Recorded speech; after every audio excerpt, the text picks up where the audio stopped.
about living in the light of His return. Pakiulit nga po natin, living in the light of His return. Yung pamumuhay daw po ng isang tao na talagang ina-anticipate niya na malapit na talagang dumating ang Panginoon. Yung pag-asang po natin sa pagdating ng ating Panginoon. Ano po ba yung pamumuhay na yun? Kung tatanungin po tayo, ano po? Ano ba pamumuhay meron po tayo? May kanya-kanya po tayong mga living in life. So, maaaring yung iba, lifestyle po nila, magpayaman na magpayaman, yung iba naman, sipag sa trabaho, sipag sa pag-aaral, to achieve their goals in life, o kaya naman kung magkaroon ng success sa buhay. Pero alam niyo po, kung naniniwala ka, na malapit na po talagang dumating ang Panginoon, kailangan change na po yung point of view natin. We need to change our perspective in life.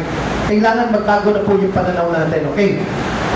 Ito pong bagay na ito, this study is an expression of Christian hope and conduct while anticipating the day of the Lord. So, dito pinapakita po dito, no, na kailangan po na ang mga Kristiyano na naniniwala na malapit ang dumating ang Panginoon, asan pa yung pag-asa natin? Ano na po ba yung dapat na pamumuhay na meron dapat tayo? Itong oras na ito, itong pagkakataon na ito, ano po ba yung dapat na pamumuhay na meron ako?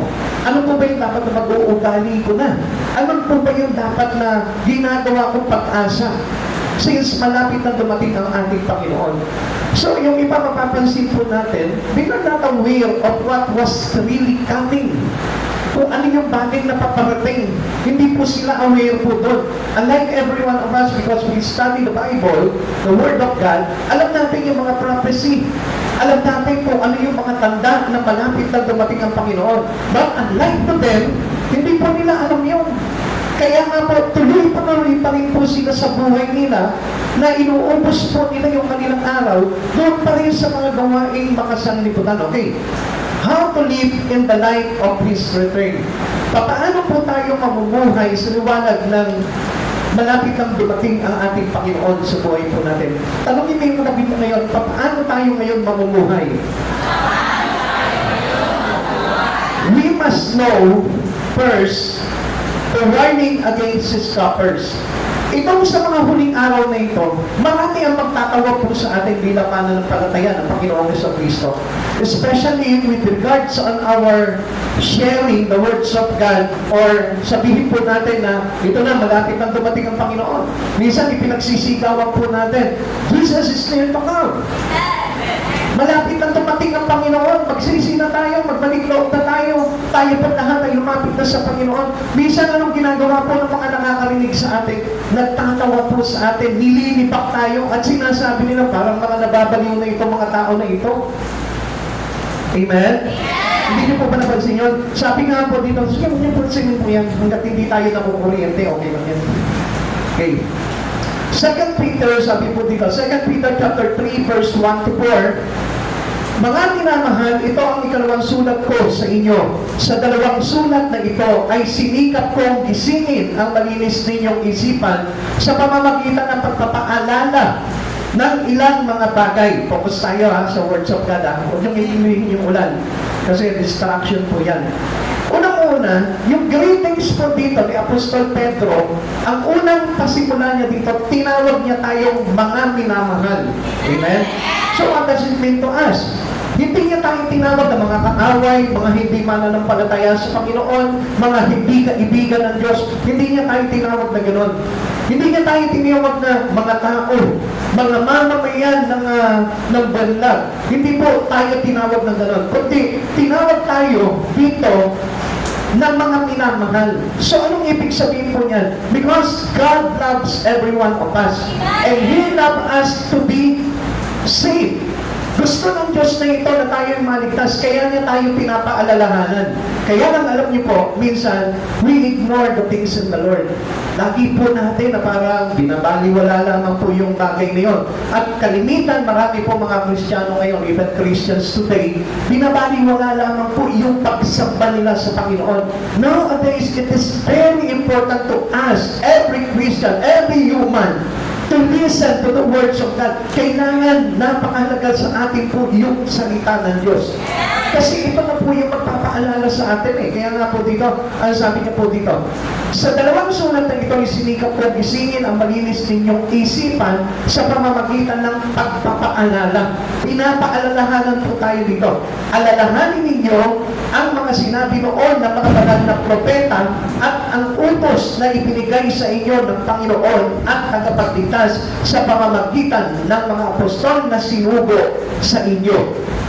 Ito nyo po, kumbaga, Apostol Pedro, ito po si Apostol Pedro, dinadirect po tayo muli doon sa mga aral na narinig po natin sa mga propeta at sa mga apostol. Sabi ng verse 3, una sa lahat, ito yung paalala po sa atin, dapat ninyong malaman na ang mga huling araw ay pagtatawanan kayo ng mga taong nabubuhay ayon sa sarili nila pagnanasa. Minsan, di ba, kayo na pag-uwi nyo ng bahay, o may mga nasalubog po kay mga kaibigan, yan na sila, praise the Lord, ganun-ganun po sila, ano po? Parang nililibak po tayo, iniinsulto po tayo. Pero ang hindi po nila, the great things that we do in our life is to praise God.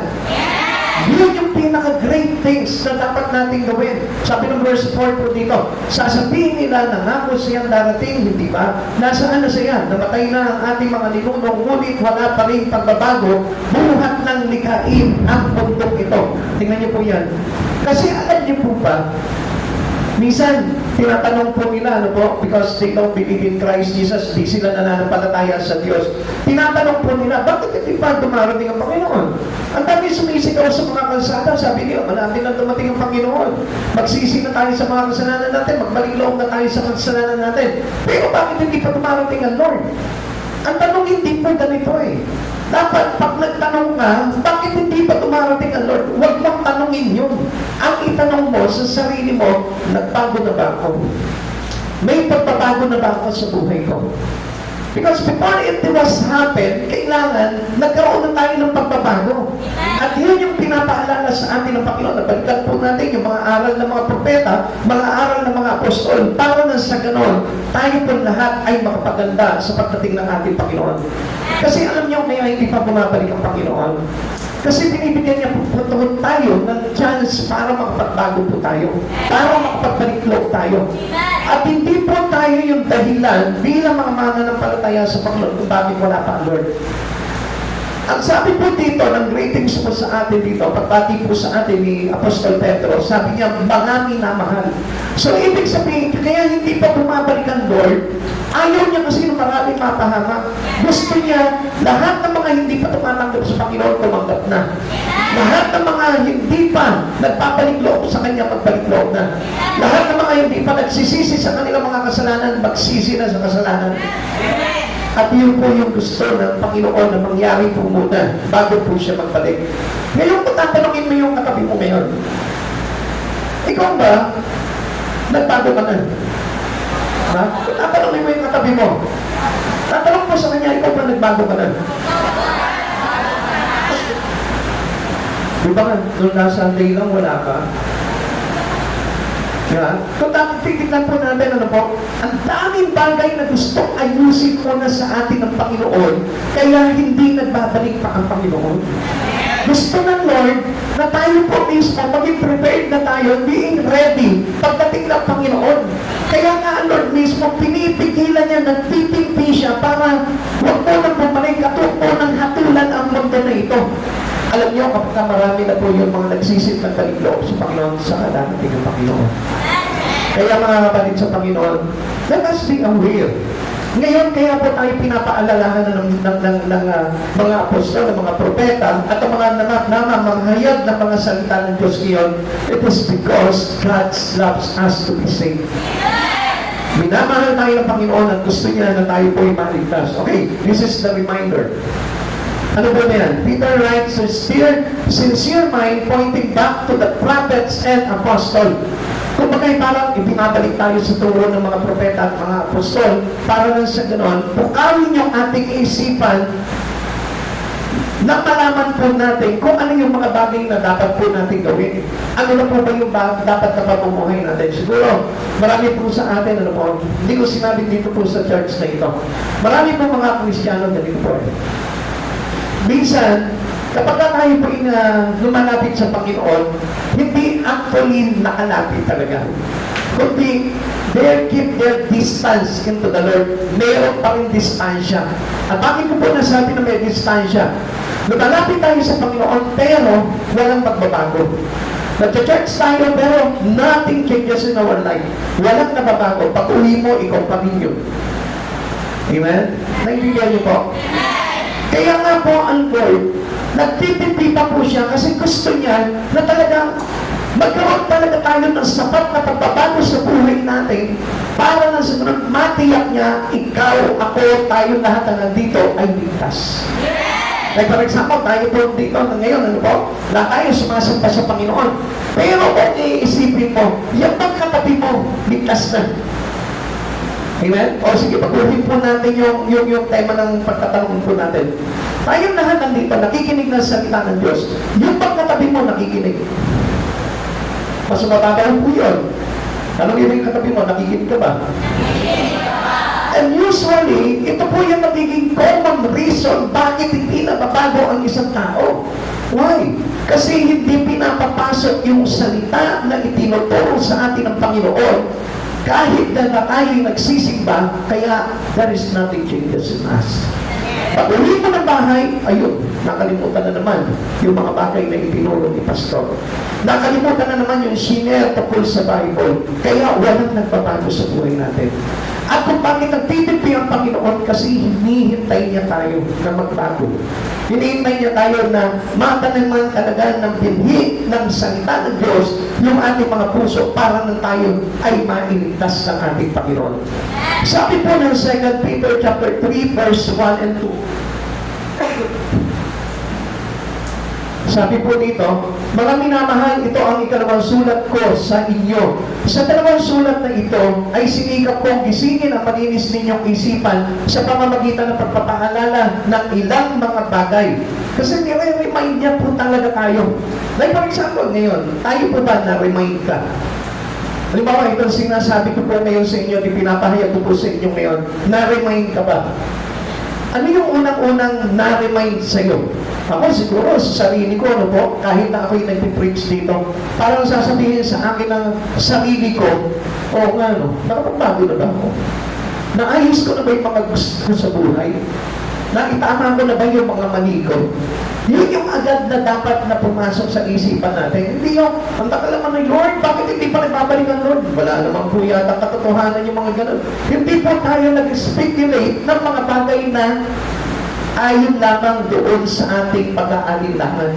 Kundi tayo po mismo, mai-remind po tayo sa mga aral na napakinggan natin tungkol sa mga propeta, sa mga apostol na isinugo sa atin ng Panginoong Jesucristo para tayo ay maligtas. Verse 2, alalahanin ninyo ang mga sinabi noon ng mga banal na propeta at ang utos na ibinigay sa inyo ng Panginoon at tagapagligtas sa pamamagitan ng mga apostol na isinugo sa inyo.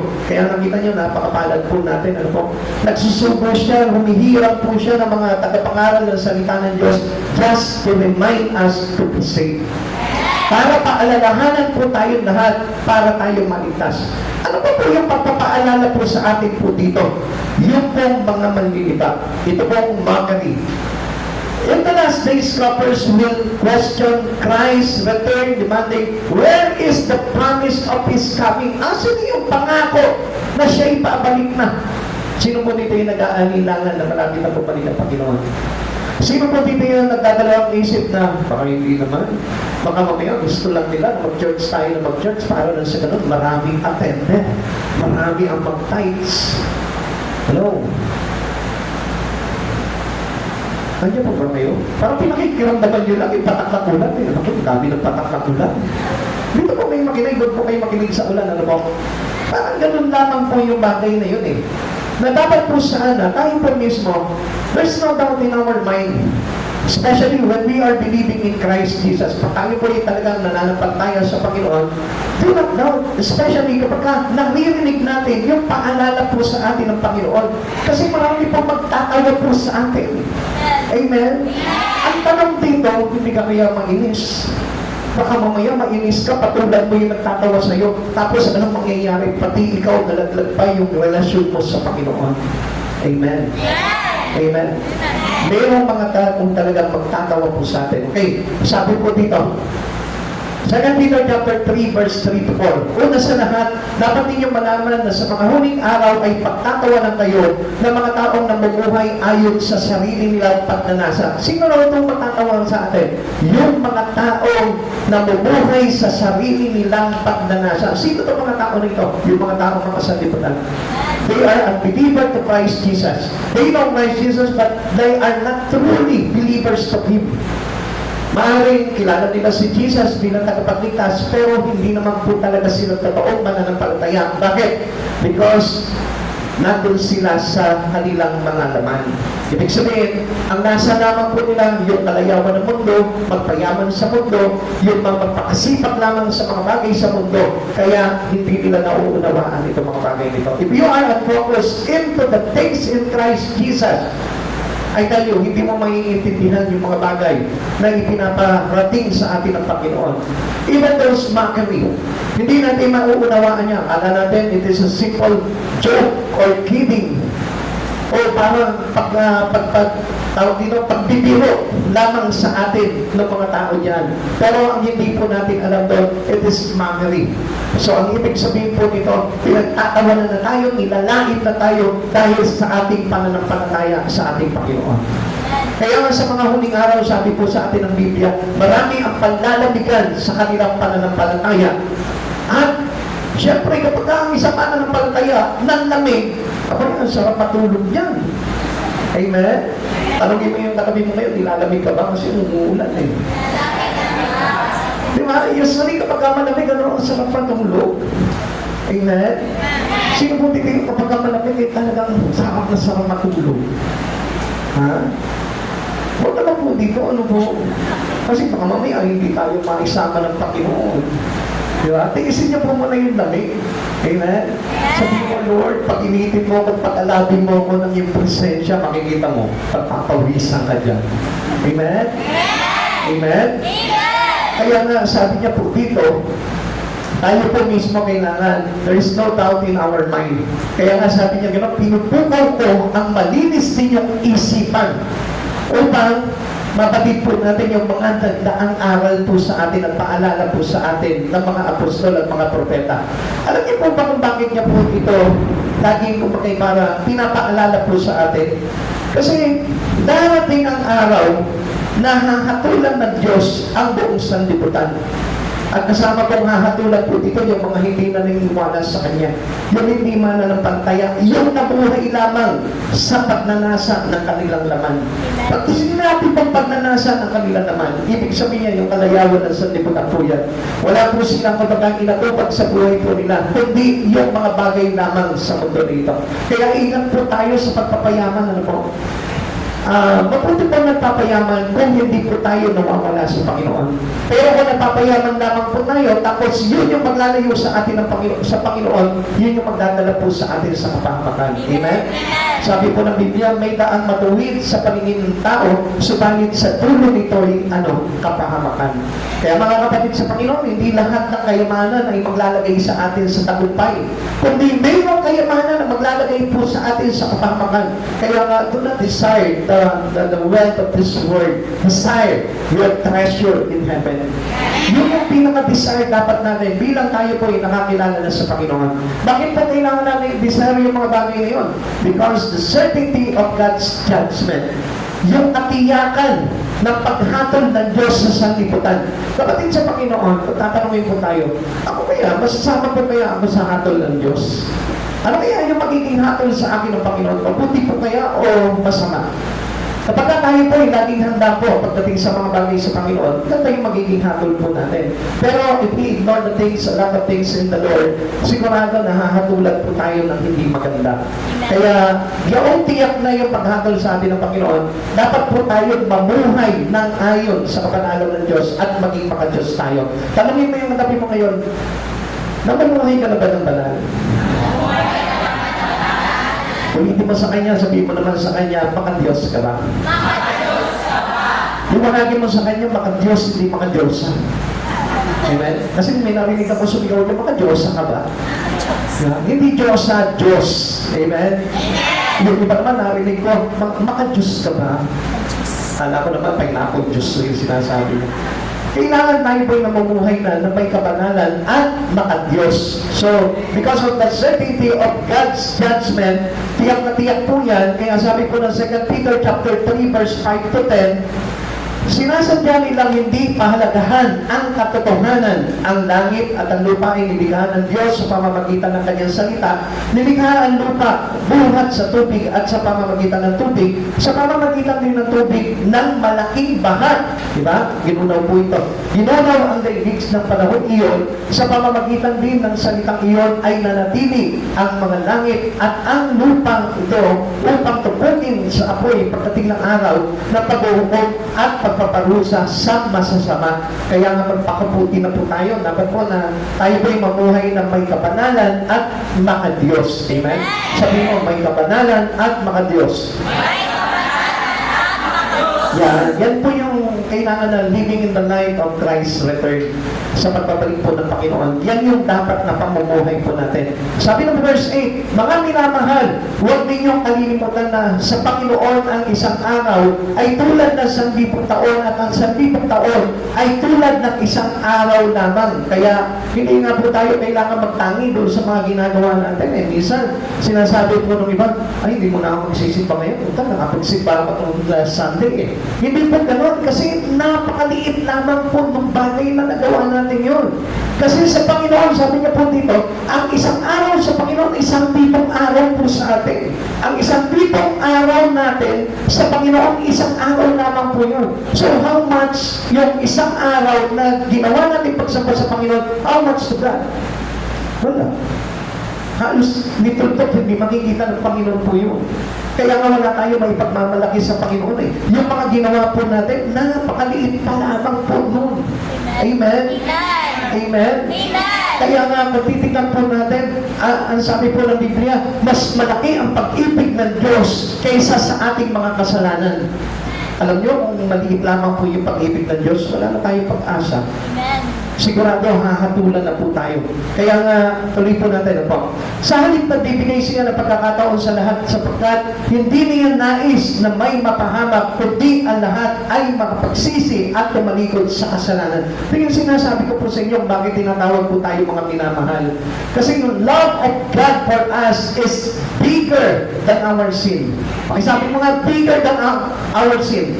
Bigger than our sin. So, ibig sabihin yan, ano man yung mga kasalanan mo, kayang-kayang patawarin yan ng pag-ibig ng ating Panginoong Jesucristo. Kaya ang Diyos ay nagtitimpi pa at hindi pa tayo hinahatulan. Amen? Kaya, napakapalad po natin, ano po. Kung papansinin po natin, minsan sinabi po natin, naku, tumanda na akong ganito, tapos ngayon lang ako nakakilala sa Panginoon. Buti hindi ako napahamak. Amen? Kung papansinin po natin, ang dami nga po mga bata pumapanaw. Amen? Amen? Tapos tayo, ngayon, nandito pa po tayo. Ibig sabihin, there is a big chances for us to be saved. Kaya samantalahin natin yung pagkakataon na yun na mabuhay tayo sa banalan ng Diyos at mabuhay tayong maka-Diyos. Para lang sa ganon, matutunan na po natin din na talikuran lahat ng mga pagkakasala po natin. Verse 10. Ngunit ang araw ng Panginoon ay darating tulad ng isang magnanakaw. Sa araw ng iyon, ang kalangitan ay biglang mawawala. Kasabay ng isang malakas na ubong, matutupok ang araw, buwan at mga bituin, ang mundo at ang lahat ng mga bagay na naririto ay mawawala. So, lahat po na nakikita po natin yan, lahat po yan ma-wash out po lahat yan. Tutupokin po yan sa matinding init. Kaya kapatid sa Panginoon, mapalad tayo, gilinaw ka ngayon. Amen? Paano na kaya kapag nandyan na po, no, tinutupok na po tayo sa init, makatulog pa po kaya tayo? Hindi na, ano po? Kaya samantalahin po natin yung panahon na kung saan matatawag natin ngayon. Amen. Yung panahon na kung saan may chance pa po tayo na maligtas at makapagbago. Amen? Kasi nanalapit na po talaga yung paghahatol ng Panginoon eh. The Christ's return is judgment. So hindi na po mercy yung daga ng Lord. It is judgment already. Hahatulan niya na ang sanlibutan. Kaya huwag tayong umasa, darating na ang Panginoon. Puta, nagsisimba naman ako. No, it is not like that. Ano po yung dapat naisipan natin? Kailangan I am really prepared already. Preparado na yung espiritu ko, yung relasyon ko sa Panginoon okay na, yung mga bagay na hindi maganda sa buhay ko, winaksi ko na, tinalikuran ko na lahat ng kasalanan. Yun ang dapat po na gawin po natin. Amen? Amen. Kaya dapat nangangako tayo sa Panginoon. Naku, lagi na ako mag-church. Amen? Ayaw mo bang ipangako sa Panginoon yun? Bakit hindi na magsalita? Practice mo nga yung boses mo. Baka mamaya wala ka ng boses. Sabi mo, hello, test mic. Sige, test mic nga po muna tayo. Kasi yung iba hindi na po makapag-amen eh. Test mic. 1, 2, 1, 2. 1, 2, 1, 2. Wala talaga lumalabas doon sa iba. Mahina eh. Mas malakas pa yung ulan eh. Baka mas maligtas pa yung ulan kaysa sa atin. Hello? Amen? Kaya mo ba na magbago na? Kaya mo ba na ipangako sa Lord, magsisimba na ako palagi every Sunday. Aatin na ako ng Bible study. Hindi katulad nung last Thursday, konti lang kami. Kasi wala yung iba. Sino po dito yung wala? Isa na ako doon. Kasi siyempre kami, may iba po kami mga pinupuntahan at kailangan po trumabaho sa Panginoon. Patatinihin niyo po yung sarili niyo. Yun po yung pamumuhay ng banal at pamumuhay ng mga Diyos. Yun yung kailangan po natin para pag tumating yung judgment ng Lord, hindi tayo mahatulan. Makikita ng Lord, lagi nagbabible study po. Hindi uma-absent sa pagtitipon nito. Lagi itong nag-amen. Gising palagi sa church to. Sumisigaw palagi na malakas to na praise the Lord. O, tignan nyo na, kalahati na yata nakatulog. Hello? Amen? O, meron pa natirang 5. 5 na lang. Pag itong 5 na ito, nag-amen to, darating na ang Lord. Maniwala kayo. Say amen.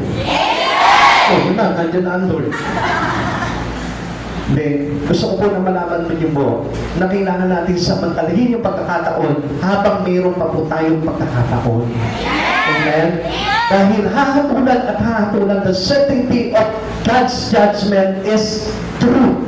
Totoo po yan, tiyak na tiyak po yan. Kaya hindi po tayo pwede na parang magpatumpik-tumpik pa po tayo, no po? At sabihin natin, saka na ako maglilingkod sa Panginoon, saka na ako makikisama sa kanila sa Bible study. No, today, kailangan gawin mo na yun. Kahit na sabihin mo, may ginagawa nga, kahit you are busy of anything. Alam niyo, part po yung kasama po yun yung tinatawag na pagnanasa ng laman eh. Hindi po ba natin alam yun? Nasa ng laman po yung mga bagay niyo. Sabi po sa atin, we must live into the Spirit and do not give way to your flesh. Amen. So according to Galatians, yun po yung sabi sa atin eh, na kailangan huwag natin bigyan ng puwag ang laman at mamuhay tayo sa Espiritu. Amen. At yun po yung dapat na gawin po natin para maligtas po tayo, para pagdating ng araw, hindi tayo kasamang matutupok na lahat ng bagay dito sa mundo nito. Now, tingnan po natin, ano po yung tinuturo po sa atin at dapat na matutunan natin through the history. Scholars deliberately forget that God previously judged the world with the flood. Pinakita pa po sa atin dito, may example na po ang Lord. Sa panahon po ni Noah, ang buong mundo po ay ginunaw niya sa pamamagitan ng baha. Amen? Alam niyo kung bakit po? Kasi maraming tao ang hindi nakinig kay Noah. 120 years na nangaral si Noah, pero no one believed. No one accepted the truth. No one was looking for the righteousness of God. Walang sino man ang naghanap ng matuwid. Amen? Kaya nga tayo, may chance tayo kasi pinapaalala sa atin ng Panginoon. It will remind us by God na tayo'y mamuhay sa kabanalan, mamuhay ng mga Diyos, mamuhay sa Espiritu, mamuhay na may takot sa Panginoon. babalikan po natin yan sa pamamagitan ni Propeta Noah, makikita po natin dito na maraming tao nalunod ng baha. Only 8 people saved that time. Ito po yung pamilya po ni Noah. Si Noah, namuhay siya matuwid, may takot sa Diyos, naniniwala sa Diyos. Kaya nung bumuhos po yung ulan, 40 days and 40 nights, sinakay na po sila doon sa daong. Kasama itong pamilya niya, yung 7 membro ng pamilya niya naligtas and no other human saved. Sila lang. Ngayon, kapatid sa Panginoon, marami po ng panahon na yun, 120 years, hindi sila nakinig sa pangaral ni Noah. Ikaw, tingnan po natin, baka mamaya, ngayong oras pa lang na ito, hindi ka na nakikinig ng salita ng Diyos. Makinig tayo. Dahil it will turn our life into the righteousness through the words of God. Pakisabi mo sa katabi mo, yung salita ng Diyos. Magtutulak sa iyo yan. Magtutulak sa iyo. Para mabuhay ka sa matuwid. Alam niyo po, nung araw, masamang tao rin po ako eh. Halos hindi talaga ako kumikilala sa Panginoon. Pero alam niyo po, noong mga panahon po na yun, hindi ako naniniwala talaga sa Diyos. Sabi ko, kung may Diyos, ililigtas ako. Na kahit na ganito ako, masama ako, ililigtas ako ng Diyos. Ganun lang yung pananaw ko po noong araw. Pero nung nabasa ko po yung Biblia, pinanampalatayaan ko ang Biblia, itinuro niya sa akin kung paano mamuhay. Na kailangan talikuran mo yung mga bagay na hindi nakalulubod sa Panginoon. Na kailangan ganito yung pamumuhay na gawin natin sa buhay po natin. Because our living on earth, itong pamumuhay natin sa mundo na ito, hindi po ito magdudulot ng ating katuwiran na mula sa Panginoon. Okay, kung mapapansin po natin, ano ba masama sa pamumuhay sa mundo ito? Actually, masama talaga eh. The word is evil. Covered with evil. Yung mundo po natin ay napapalutan ng kasamaan. At alam natin, kaya ipinawal sa atin ng Panginoon that do not love this world or even things in the world. Those who love the world, enemy of the Father. So, nagiging kalaban tayo ng Diyos. Bakit po kaya? Namumuhay lang naman ako dito sa mundo. Ang sabi ng Lord, do not conform to the pattern of this world. Mag-iba na tayo.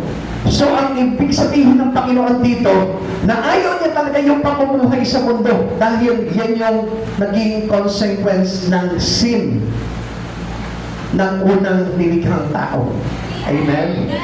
Pero bakit pinipilit po natin? Dahil alam mo, sa grasya tabag ng Panginoon, hindi niya po tayo napagay parang pinarusahan dun eh. Kundi willing pa rin po niya tayo na isave. Kaya nga po, nagbigay ng babala ang Panginoon sa atin sa pagkatupok po, pagbunaw po ng unang mundo natin. Sa pamamagitan ng baha, ipinapaalam po sa atin ng Diyos na pwedeng pag ginunaw niya ang mundo na ito, marami rin mapapahama. Kaya ano po yung kumagay parang tinuturo sa atin ng Lord dito, na tayo po yung mamuhay sa kabanalan at sa katwiran at maging makadiyos po tayo. Amen. That was the lesson from our history. Yan po yung dapat na magturo po sa atin, matutunan natin. 2 Peter chapter 2 verse 5, dahil sa kasalanan ng tao noong unang panahon, ginunaw ng Diyos ang daigdig sa pamamagitan ng baha. Wala siyang iniligtas maliban kay Noe na nangaral ng tungkol sa matuwid na pamumuhay at ang 7 niyang kasama. So, sino lamang po yung naligtas? Yung namumuhay ng matuwid. Kaya nga, ang Lord, remind po tayo eh, na dapat naglayuan na po natin yung kasalanan ng sanlibutan ito. Now, alam niyo po ba kung bakit hindi pa po bumabalik ang Panginoon? Kasi ganito po yung tinatawag na pamantayan ng Lord, yung kalaorasan ng ating Panginoon, the divine timetable of God. God's patience is not His slowness, it is an act of mercy, not willing that any should perish. Ayaw niya kasi na may mapahamak. So, yung God patient, hindi po yan parang paata-ata ang ating Panginoon, hindi po siya kumbaga parang mabagal sa kanyang mga pangako, kundi ito po yung tinatawag na act of mercy. Amen? Ibig sabihin, habag niya ito sa mga tao dahil ayaw niya na tayo'y mapahamak. Sabihin mo nga sa katabi mo, ayaw ng Lord na mapahamak na. Ayaw ng Lord na mapahamak. Sabihin mo sa katabi mo, ayaw ng Lord na mapa-isang impyerno ka. Ayaw ng Lord na sa impyerno ka. Kaya nga yung pananatala orasan ng Panginoon, it is His patience. Yun yung nagpapabagal muna sa kanyang pagbalik para tayo po ay maligtas. Amen? Kaya nga doon natin so God. Naku, sinasabi lang ni Pastor yan kasi gusto niya lang na lahat magsimba. Hindi. Kasi gusto nating lahat na tayong lahat ay maligtas. Katulad ng kalooban ng ating Panginoon. 2 Peter chapter 3 verse 9, ang Panginoon ay hindi nagpapabaya sa kanyang pangako, kaya nang inaakala ng ilan. Sa halip, nagbibigay siya ng pagkakataon sa lahat, sapagkat hindi niya nais na may mapahamak, kundi ang lahat ay makapagsisi at tumalikod sa kasalanan. So, mga kapatid sa Panginoon, isang bagay lamang po yan. Since the certainty of God's judgment, tiyak na tiyak yung hatol ng Panginoon. Anong dapat po natin gawin? Ang dapat po natin gawin ay magbalik loob sa ating Panginoon. Kaya nga, samantalahin natin yung tinatawag na divine patience of God. He is patient with us, with you. Sabi ko po dito, the delay of judgment is proof of God's long-suffering, giving humanity more time to recognize their needs for Him. Para nang sa ganon, malaman ng bawat isa sa atin, malaman ng mga tao sa paligid po natin, na kailangan natin mahalaga ang Diyos sa buhay po natin. Ikaw, sa iyo, para sa iyo, mahalaga ba sa iyo ang Diyos? Siyempre, mahalaga yan. Kung mahalaga sa iyo ang Diyos, dapat pinaglalaanan mo ng panahon ng Diyos sa buhay mo. Pinaglalaanan mo ng pagmamahal. Pinaglalaanan mo ng mga bagay-bagay sa buhay mo ang Panginoon. Kung talaga mahalaga sa iyo ang Panginoon. Kasi marami po mga tao po ngayon, they know God, but hindi ganong kahalaga ang Diyos sa buhay po nila. Kaya nga, dapat we need to recognize for the needs of human, of us, for Jesus. Kailangan po natin ng Panginoon. Now, bakit po natin kailangan ng Panginoon? Kasi ang Diyos po mismo, ang Panginoong Jesucristo po, hindi lang siya willing na iligtas tayo na nandito ngayon. Kundi, makita mo yung mga naglalakad dyan, makita mo yung mga nagtatrabaho, abala sa kanilang pag-aaral, abala sa kanilang mga ginagawa sa araw-araw. Gusto ng Diyos na mailigtas yan. Kaya wala pong duda, walang pag-aalinlangan na gusto ng Diyos na tayo po lahat ay iligtas niya. Bakit? This is the desire for universal salvation. Kaya nga lahat po yan, hindi lang po dito sa lugar na ito, hindi lang sa buong Pangasinan, kundi pangmalawangan po yan, buong mundo po yan. Ibig sabihin, gusto ng Lord talaga na maligtas po ang tao.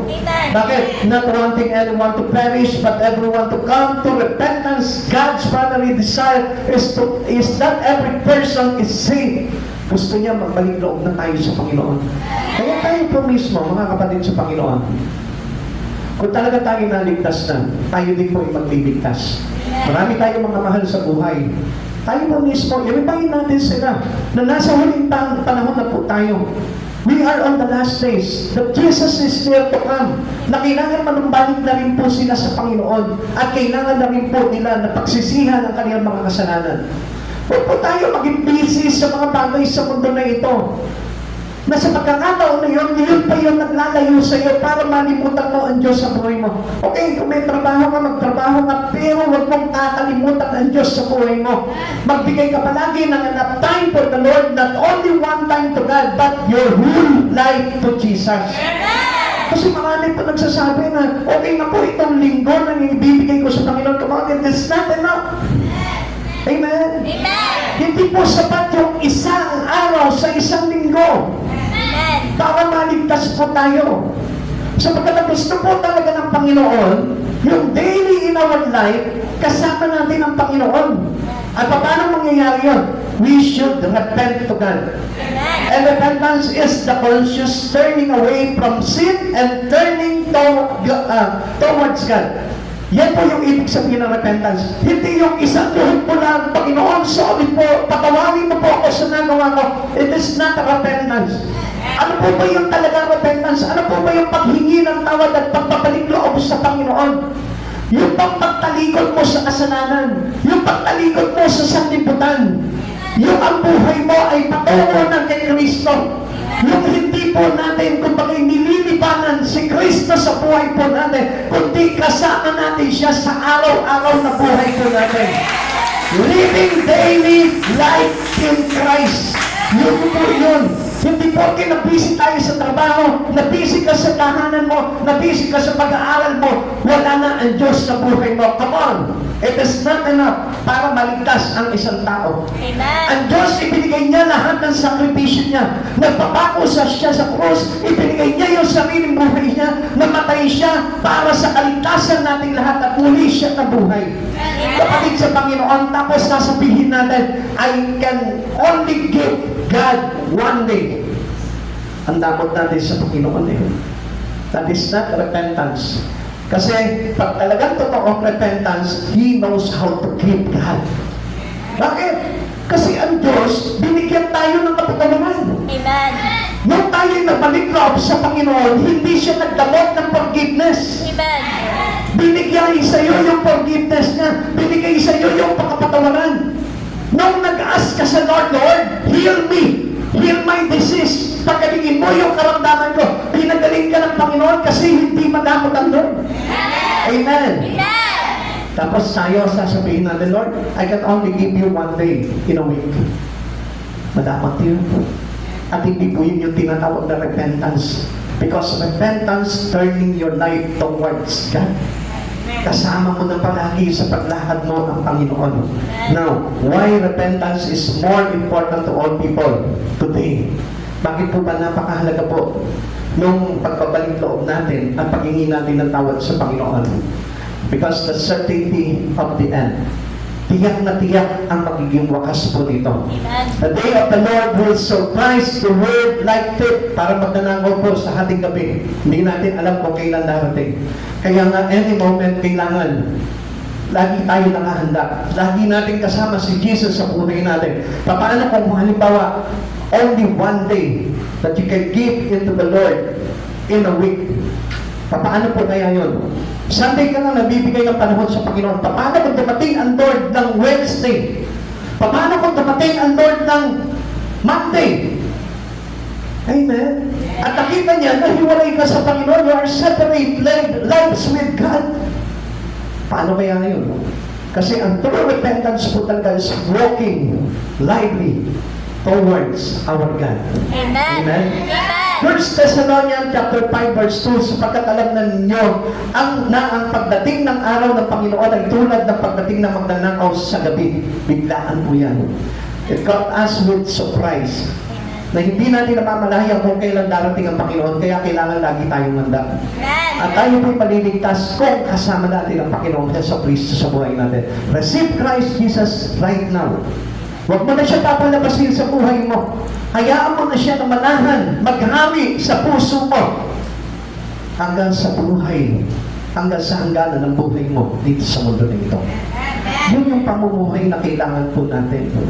Hindi natin ginagawang biro lamang ang Panginoon sa buhay po natin. Okay na, magsimba na naman ako, nag-ilis na ako sa pagkakasala ko. Come on. Hindi po yun. Lahat ginawa na po ng Panginoon para malinis po tayo. Only one thing we should do. Yung pamumuhay natin ay kailangan ng maging banal at kailangan ng maging Diyos. Amen. At yun po yung dapat na maging application natin sa ating buhay. Number 3, the practical application. Since the temporary world is passing away, what kind of people should we be? Anong klaseng tao ba na dapat na tayong maging? Sabi po ng 2 Peter chapter 3 verse 11 to 13, at dahil ganito ang magiging wakas na lahat ng bagay, mamuhay kayo ng may kabanalan at sikapin ninyong maging makadiyos. Mamuhay daw tayo ng may kabanalan at sikapin natin maging makadiyos. Verse 10, habang hinihintay ninyo ang araw ng Diyos, magsikap kayong mabuti upang dumating agad ang araw na ang kalangitan ay matutupok at ang mga bagay na naroon ay matutunaw sa matinding init. Subalit, ayon sa pangako ng Diyos, naghihintay tayo ng bagong langit at ng bagong lupa na paghaharian ng katwiran. So, ito po yung the best things that we ever waiting for in our life. Yun yung bagay na talagang dapat naasamin po natin. Hindi yung pagyaman natin, hindi yung bonus, hindi yung kung ano-ano mga bagay sa mundo na ito. Amen. Kusang darating yan. Unahin natin ang Panginoon sa buhay natin. Amen. Let's us all make enough time for God. Kailangan lahat po tayo. Tanungin mo yung sarili mo, ako ba, sapat na ba yung panahon na ibibigay ko sa Panginoon? Huwag ka masapatan sa isang araw lang. Huwag kang masapatan na lingkod ka lang nakikinig ng salita ng Diyos. Pakinggan mo siya araw-araw. Amen. Kaya nga po, nagkandak po tayo dito. It is God's will na makapagkandak po tayo ng Bible study dito with the help of our fellow sisters. Para po nang sa ganun tayo po ay talagang mapalakas at mapatibay na tayo po ay makapamuhay sa kabanalan ng Diyos at maging maka-Diyos. Amen. Huwag niyo po sayangin yung mga pagkakataon na yun. Kulang pa nga po yun eh. Dapat nga po daily, meron tayong ginagawa talaga sa Panginoon. Dahil salvation produce works. Hindi po, works produce salvation. Lagi ko po sinasabi po sa inyo yung bagay na yun. Hindi tayo maliligtas dahil mabuti lamang po tayo, mapagbigay lamang po tayo. Kundi tayo'y naligtas para sa mabubuting gawa. Amen. Kaya nga sinapat po natin na tayo po, magbigay po tayo ng panahon palagi sa Panginoon, lalo na kayong mga kabataan. Hindi lang puro aral lang ng aral, trabaho lang ng trabaho. Kailangan magkaroon tayo ng talagang anticipation. Inaasam natin talaga yung pagbabalik ng Panginoon. Hindi yung kumbaga parang, sige, aral lang ako kasi kailangan ko makagraduate. Okay, mabuti po yun. Pero, paano naman yung pag-asa natin? Pagbalik ng ating Panginoon. Paano kung halimbawa bumalik ang Panginoon, okay, nakagraduate ka, maganda yung iyong mga grados sa school, pero hindi ka naman naligtas. So, kapawapangin po tayo po. Mag-aaral tayo mabuti, pero wag na wag nating kakalimutan ang Panginoon sa buhay natin. Give time to serve Him. Amen? Amen? Marami pong mga kabataan ngayon ayaw na maglingkod sa Panginoon.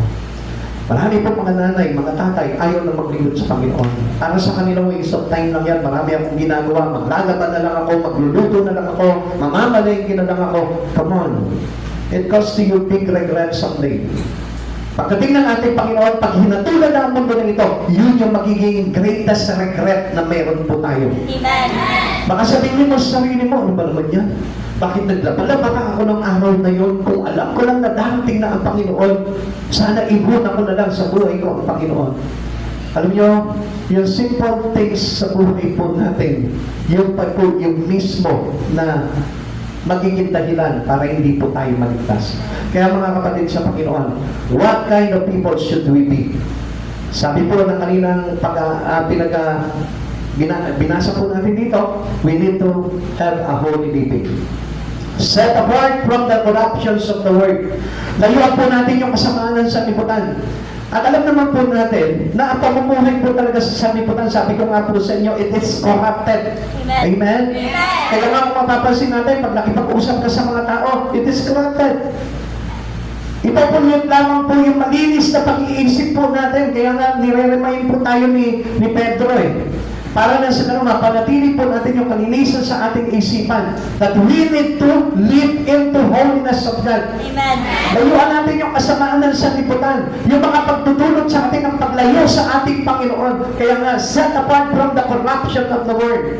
Hindi na po tayo, kumbaga para na mamuhay kaisa ng mga hindi mananampalataya sa mundo ito. Amen. Sabi po ng 2 Corinthians chapter 6 verse 17, kaya lumayo kayo sa kanila, humiwalay kayo sa kanila. Sabi ng Panginoon, iwasan ninyo ang anumang marumi at tatanggapin ko kayo. So, diniin dito ni Apostol Pablo na sinabi ng Panginoon, iwasan ninyo ang anumang marumi at tatanggapin ko kayo. So, meaning, we need to look forward into the holiness of God. Ang kailangan po talaga natin, yung mamuhay po tayo sa kabanalan ng ating Panginoon. Amen. Alam niyo mga kapatid sa Panginoon, kung hindi po natin ilalagay yung sarili po natin sa pagpapakabanal, hindi tayo nagkaroon ng Diyos. Amen? Bakit? Kasi ang Diyos natin ay banal. Kaya kailangan tayo mismo ay magpakabanal. What kind of people should we be? God living. Reflecting the characters of God in our daily action. Daily action, ibig sabihin sa araw-araw na ginagawa po natin, nandun ang Diyos. Amen. Nag-aaral ka, nandun ang Diyos. Nagtatrabaho ka, nandun ang Diyos. Ano mang bagay na ginagawa mo, kasama mo palagi ang Diyos. Hindi mo nakakalimutan ang Diyos. Hindi mo yan yung katulad ng, naku, may gagawin ako ngayon. Sabihin ko na lang kay Pastor, hindi ako makakapag-attend ng church. Come on, huwag ganon. Do not separate your life to Christ Jesus. Ang Diyos na nga nag-o-offer sa atin ng mga bagay-bagay para lagi natin kasama ang Diyos. Nag-offer siya ng Bible study, nag-offer siya ng mga bagay-bagay, evangelization, ano pa yung mga in-offer sa atin ng Lord para lagi natin kasama ang Lord. Tatandaan niyo po ba yung Mateo 28? Verse 18 to 20, ano sabi po dito? Sa last part po nito, verse 20, and I will be with you until the end of this age. Sasamahan ko kayo hanggang sa dulo ng sanlibutan na yun. Kailan sinabi ng Lord yan? Kapag sila ay humahayo, kapag sila ay nagtuturo, nagpa-Bible study, kapag sila ay nagbabautismo sa pangalan ng Ama, ng Anak, ng Diyos, Espiritu Santo. Amen. Amen. So, mas madaling salita, yung mga offers natin ng Lord, like for example, Bible study, yung pag-church natin, yung evangelization natin, yung pag-aakay natin, pag-share ng words of God natin, yan ay kasama natin ang Diyos. So, we need the reflections of God into us.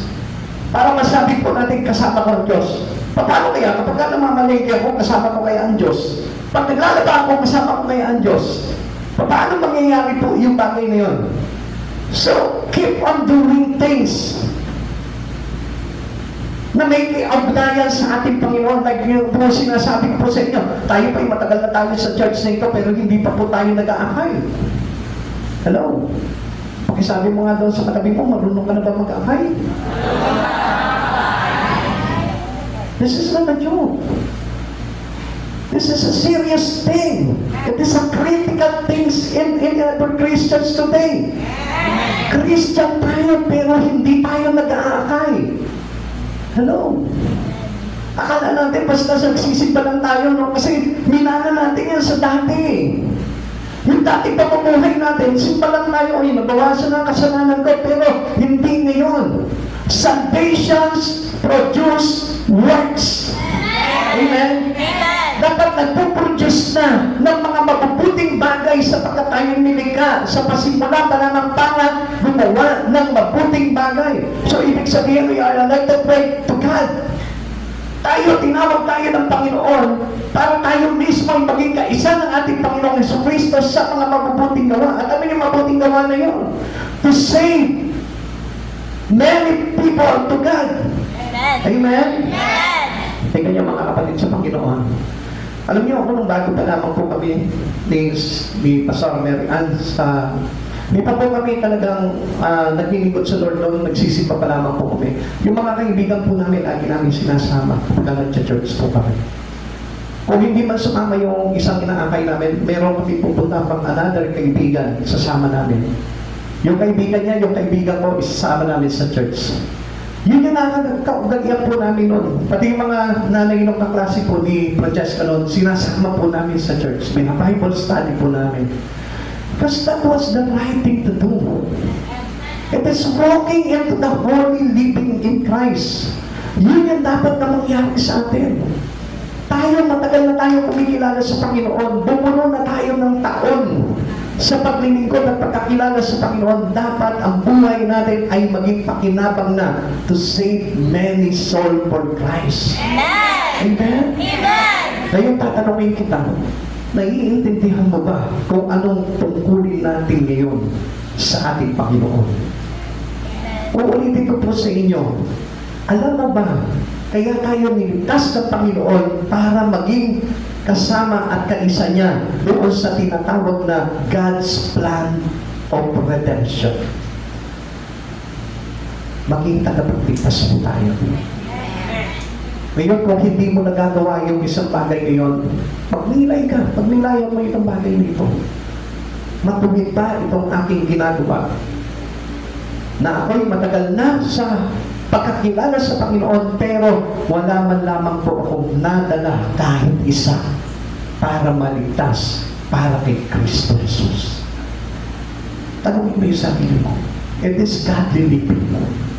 At dapat na makita sa atin yung reflections of Christ in our daily living. Makikita po yun kung tayo po ay nag-aakay. 1 John chapter 2 verse 6, sino man nagsasabing nananatili siya sa Diyos ay dapat mamuhay tulad ng pamumuhay ni Heso Kristo.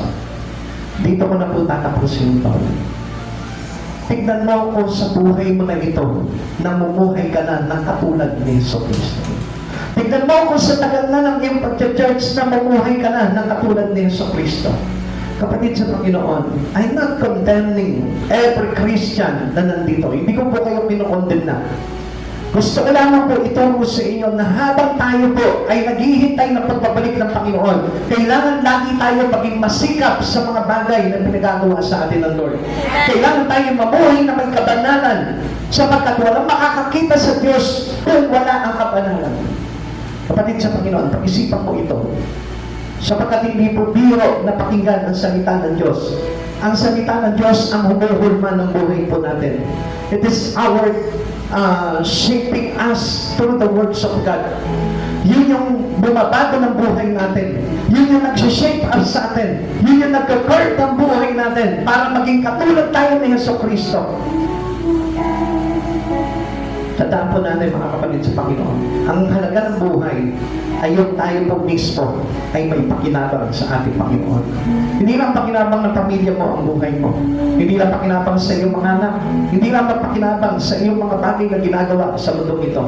Kundi ang pakinabang natin, yung pagkakalikha po natin is to worship and serve our Lord Christ Jesus. Tayo po lahat magsitayo.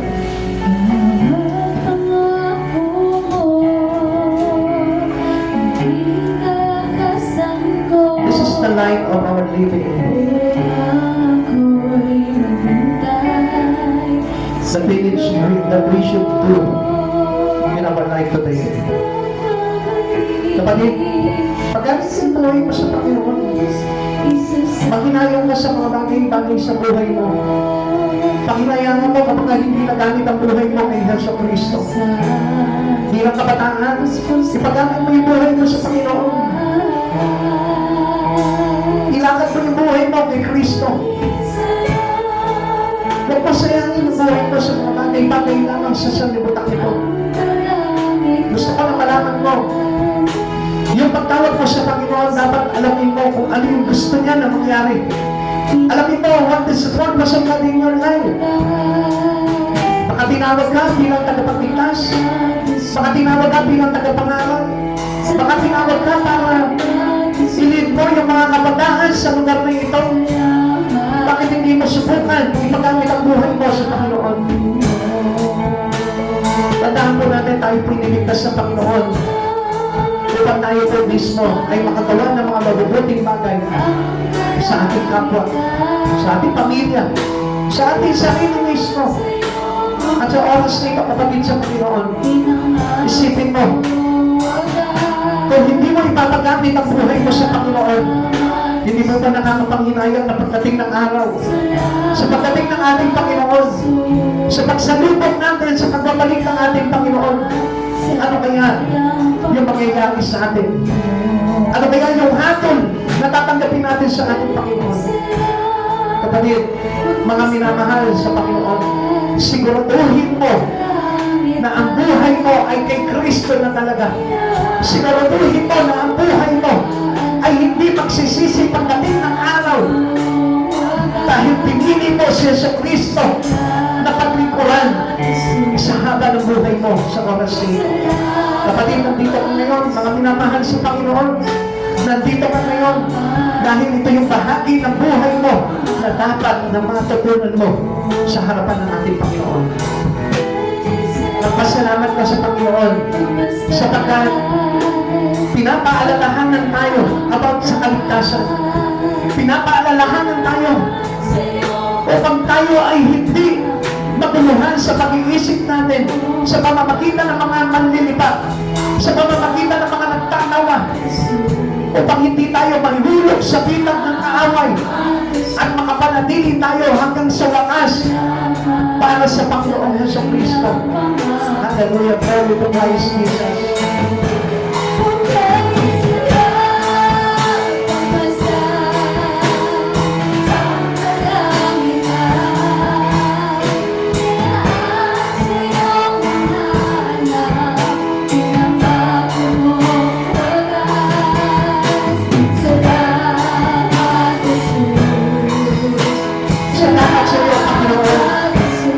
Salamat dahil hindi mo hinayaan masayang ang buhay para sa atin.